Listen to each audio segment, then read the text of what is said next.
स्वागत कैडेट्स, आप सभी को मेरी शुभकामनाएं।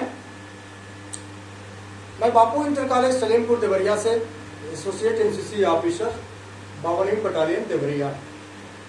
जैसा कि आप पढ़ते चले आ रहे हैं पर्सनालिटी डेवलपमेंट, उसके विभिन्न विचार बिंदुओं पर आज का जो विचार बिंदु है वह ग्रुप डिस्कशन है, जिसे हम जीडी भी कहते हैं। GD group discussion.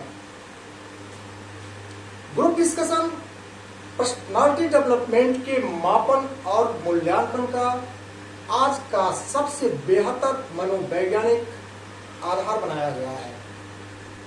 यह आधार ऐसा है कि इससे समुचित मूल्यांकन हो जाता है आपके पर्सनालिटी का, आपके व्यक्तित्व का। आज तो ऐसी परिस्थितियां चली हैं कि हमारा सिलेक्शन प्रोसेस भी ग्रुप डिस्कशन पर निर्भर हो गया है। हमारी नौकरी जॉब के लिए सिलेक्शन की जो प्रक्रिया अपनाई जा रही है वो भी ग्रुप डिस्कशन के आधार पर इसको कार्य रूप दिया जा रहा है। इसलिए यह हमारे एनसीसी में कैडेट्स के लिए महत्वपूर्ण विचार बिंदु बन जाता है। तो मेरे कैडेट्स, हम आपका ध्यान पुनः ले आना चाहेंगे ग्रुप डिस्कशन पर। ग्रुप डिस्कशन है क्या? ग्रुप डिस्कशन दो या दो से अधिक व्यक्तियों का एक ऐसा समूह है, एक ऐसा ग्रुप है जिनके बीच में एक विचार बिंदु दे दिया जाता है और उस विचार बिंदु पर पक्ष और विपक्ष में अपने विचार को रखने हेतु प्रतिभागियों से अपेक्षा की जाती है। इसमें एक न्यायाधीश होता है। न्यायाधीश का पैनल भी हो सकता है जो आपके विचार बिंदु को, आपके विचारों को, उस विचार बिंदु के पक्ष और विपक्ष में आपके मनोदशा को, आपके हाव भाव को, आपके क्रियाकलाप को, आपकी एकाग्रता को, आपकी सचेतता को, आपके नॉलेज को, आपके समुचित जितने भी साइकोलॉजिकल से लेकर के फिजिकली और मेंटली आयाम है वो सबको उभार करके वह पैनल, वह जज देखने की कोशिश करता है कि आपके अंदर क्षमता क्या है। इसलिए इस ग्रुप डिस्कशन विषय को आप समुचित रूप से ठीक से समझने की, सुनने की और पढ़ने की विभिन्न पाठ्य पुस्तक की जो सहायक पुस्तकें हैं उसका भी माध्यम आप लोग लीजिएगा। मैं आपको यहाँ पर ग्रुप डिस्कशन में इसके फायदे पर ध्यान आकर्षित करना चाहूंगा। फायदा इसका यह है कि जब हम इसको अपने जीवन में लेते हैं ग्रुप डिस्कशन को, तो इसमें हमारी जो व्यक्तित्व है वो पूरी तरह से निखरने लगता है। सर्वप्रथम तो हमारा कॉन्फिडेंस लेवल बढ़ता है। हमारे उच्चारण की जो शक्ति है, हमारे उच्चारण का जो सामर्थ्य है, हमारे उच्चारण की जो सकारात्मक दृष्टिकोण है वह पूरी तरह से लबालब हो जाता है एक सुंदर व्यवस्था में, एक सुंदर सिस्टम में, जिसके कारण जब भी हमें ग्रुप डिस्कशन की एक प्रतियोगिता होती है वहां पर हमें इसका बेनिफिट मिलता है। ग्रुप डिस्कशन के माध्यम से इसके फायदे में जो हम अगला फायदा देख रहे हैं वह यह होता है कि हम सभी जो प्रतिभागी होते हैं उनके बीच में एक ही विचार बिंदु पर विभिन्न विचार उभर कर सामने आते हैं। उस विचार बिंदु से हमारे जो ज्ञान की सीमा है उसका विस्तार होता है और उस ज्ञान के सीमा के विस्तार में हमारा पर्सनालिटी डेवलपमेंट सहायक है। हमारे पर्सनालिटी डेवलपमेंट में 4 चांद लग जाता है। तो मेरे बच्चों, कैडेट्स, ग्रुप डिस्कशन के और भी अनेक फायदे हैं, जिसमें हमारे हाव भाव, हमारे यूनिफॉर्म, हमारे पहनावा, हम कोई वहाँ मॉडल नहीं हैं, हम वहाँ कोई फैशन डिजाइनर नहीं हैं, हम अपनी बौद्धिकता का वहाँ पर परिचय देने गए हैं, जिसमें हमारी जो ज्ञान की क्षमता है उसका वहाँ पर आकलन होता है। तो हमारा यूनिफॉर्म भी वहाँ पर सामने ठीक से प्रस्तुत होना चाहिए। हमारे हाव भाव, हमारे बोलने के तरीके, हमारी प्रस्तुति, हमारे जो विचार बिंदु हैं वो व्यर्थ के समय को जाया न कर रहे हों। इसको भी ध्यान देना है। हम जितनी भी बातें रखते हैं वहाँ पर वह सच और प्रमाणित होने चाहिए।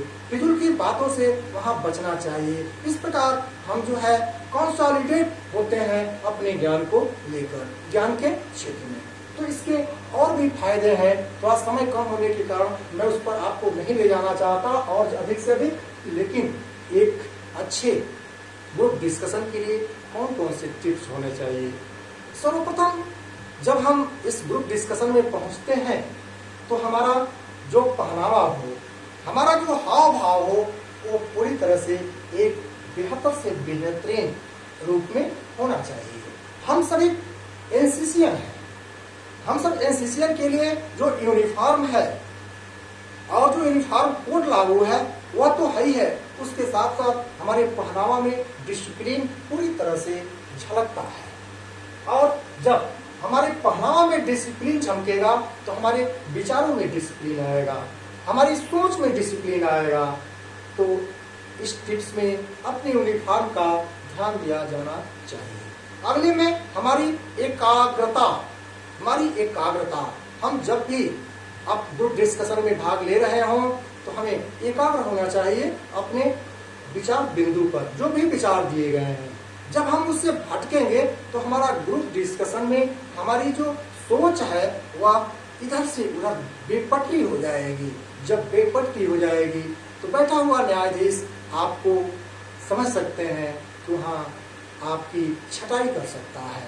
दूसरा चीज कि हम कोशिश करें कि सबकी सुने, और तब हम जब सबकी सुनेंगे, जितने लोग हमारे पहले प्रतिभाग करते हैं तो हमें हमारा जो ज्ञान है वो थोड़ा सा उसका और विस्तार होगा। कोशिश तो ये होनी चाहिए कि सर्वप्रथम ही हमारी बारी आ जाए कि हम अपने विचार को रखें। उसका बहुत बड़ा फायदा होता है कि हम ही विचार को सामने रख देते हैं और उसी पर गाड़ी आगे चलने लगती है, लेकिन इसका एक नुकसान भी है।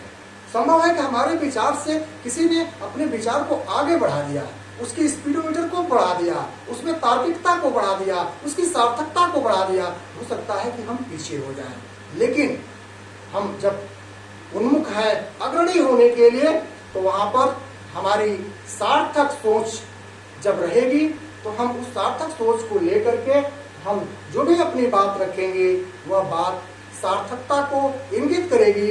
हमारे जो भी जज होंगे उस पर प्रभावित होंगे और हमारे लिए उनकी जो निर्णय क्षमता होगी या जो निर्णायक मंडल होगा उस पर जो निर्णय लेगा वह सार्थक ही लेगा। और टिप्स में एक बात और ध्यान दिया जाना चाहिए कि जब भी हम ग्रुप डिस्कशन में हों तो पूरे ग्रुप डिस्कशन के दौरान अगर मेरी बारी खत्म हो गई, इसका मतलब यह नहीं कि हमारे तरफ से ध्यान चला गया। आपकी एकाग्रता भी देखी जाएगी, आपकी शालीनता भी देखी जाएगी, आपकी सहजता भी देखी जाएगी और आपकी व्यवहार को भी देखा जाएगा। सबसे महत्वपूर्ण विषय यह होना चाहिए कि जब भी हम अपने बात को रख रहे हैं तो हमारी आंखें सम्मुख हों, मिली जुली हो, हमारी आंखें छिप न रही हों और हमारे होठों से निकलने वाले जो भी विषय शब्द और वाणी है वह स्वच्छ हो, साफ हो, बिना लाभ लपेट का हो और दूसरों के लिए सुनने योग्य हो, सर्वग्राही हो। ये भी ध्यान दिया जाना चाहिए। इस ध्यान में और भी बहुत सारी बातें हैं जिसमें मुख्य रूप से मैं आपको यह भी बताना चाहूँगा कि जब भी हम बोल रहे हों, जब भी अपनी बात कर रहे हों तो उसमें अनुशासन झलकना चाहिए।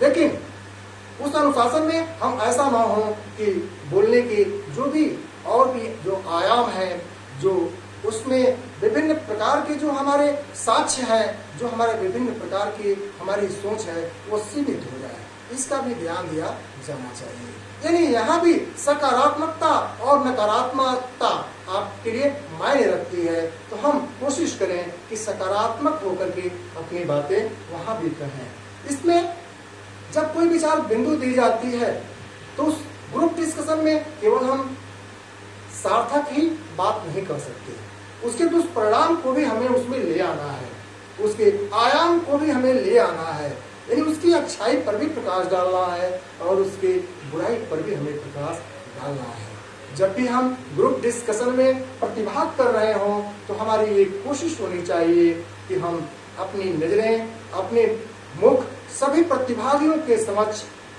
हमेशा मुखातिब रखें और मुखातिब रखते हुए अपनी बात को कहें।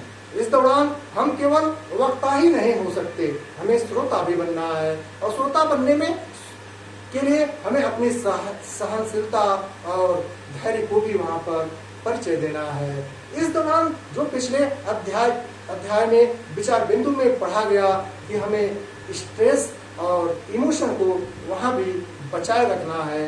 इस प्रकार पर्सनालिटी डेवलपमेंट हमें आपको यह जो ग्रुप डिस्कशन है उसमें 4 चांद का काम करता है। तो हमें आपको अब आगे इस विषय पर ले चलना चाहूंगा कि एनसीसी में ग्रुप डिस्कशन, एनसीसी में जीडी, हम सभी एकता और अनुशासन की मोटो को लेकर के चलते हैं। जहां कहीं भी एकता आ जाएगी, एकता की बात होगी, वहां पर ग्रुप हो ही गया। जब हम ग्रुप को लेकर के चलते हैं तो निश्चित रूप से जब भी हमारे कैंप आयोजित होते हैं, हमारे अन्य जितनी शैक्षणिक गतिविधियां आयोजित होती हैं, कुछ कल्चरल होते हैं जिसमें नाटक, एकांकी आदि प्रस्तुत किया जाता है, वो भी हमारे पर्सनालिटी डेवलपमेंट में फायदा पहुंचाते हैं, जो ग्रुप डिस्कशन के लिए बेहद महत्वपूर्ण हो जाता है।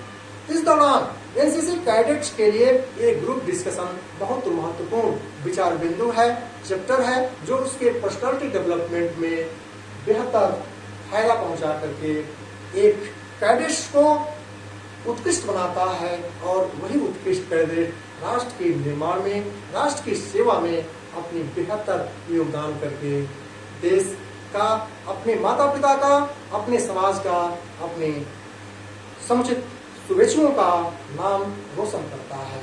इस प्रकार मैं आपको पुनः ध्यान आकर्षण करना चाहूंगा कि एनसीसी में ग्रुप डिस्कशन की महत्ता, उसकी उपयोगिता बहुत बेहतर है और यह सदैव आपके लिए उन्नतिशीलता का कार्य करता है, आपकी बेहतरी के लिए योगदान करता है। तो आप ग्रुप डिस्कशन करेंगे, आपस में एक ग्रुप बनाएंगे, ग्रुप में 4-5 लोग होंगे, कोई विचार रखेंगे और कोई विचार एकता अखंडता पर रख लीजिए, किसी भी विषय पर रख लीजिए, एनसीसी रिलेटेड किसी सब पर रख लीजिए और उस पर अपना ग्रुप डिस्कशन करिए। देखिए आपके बोलने की शैली, आपको व्यक्त करने की शैली, आपकी भाषा, आपकी अभिव्यक्ति और आपके हाव भाव, आपके साज सज्जा सब बेहतर होते जाएंगे, जो आपकी पर्सनालिटी डेवलपमेंट में, व्यक्तिगत विकास में एक बेहतर योगदान का कार्य करेंगे। तो आज के इस पैरा में विचार बिंदु ग्रुप डिस्कशन में आज के लिए इतना ही। इसके पिछले चैप्टर में भी, इसके पिछले विचार बिंदु में भी ग्रुप डिस्कशन में मेरे द्वारा चर्चा की गई है, उसको भी आप ध्यान से देखेंगे, आपको बहुत फायदा मिलेगा। इसी के साथ पुनः मेरी शुभकामनाएं। जय हिंद, जय भारत।